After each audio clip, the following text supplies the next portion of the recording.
Un līdz ar to tad man visa tēze par panikošanu bija tāda, ka visticamāk, iedomāsimies scenāriju, ja es šobrīd esmu, piemēram, lauksaimnieks vai transporta kompānijas īpašnieks vai vadītājs, un man dīzeļdegviela vai, piemēram, šī te kuģu degviela man ir kritiski nepieciešama manu operāciju vadīšanai, ko es šobrīd daru? Es pērku visu maksimālajos apmēros, ko es varu dabūt. Es negribētu nonākt tajā situācijā, ka man pienāk pļaušanas laiks jūlijā, vai augustā, un man nav ko ieliet tajā kombainā.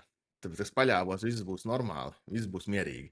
Un tā rezultātā es vienkārši domāju, ka tā vienkārši funkcionē un tā strādā cilvēka daba, ka viņi mēģinās par sevi parūpēties. Un es domāju, ka šobrīd aiz tādām nepubliski, bet to visi arī mēģina darīt. Un ļoti ātri mēs kādā brīdī nonāksim pie tā, ka būs fiziski deficīti. Tas pat nebūtu tikai no šiem globālajiem 10-11% iztrūkumiem, bet tāpēc, ka vienkārši cilvēki sāk pirkt daudz vairāk, lai parūpētos par savām vajadzībām.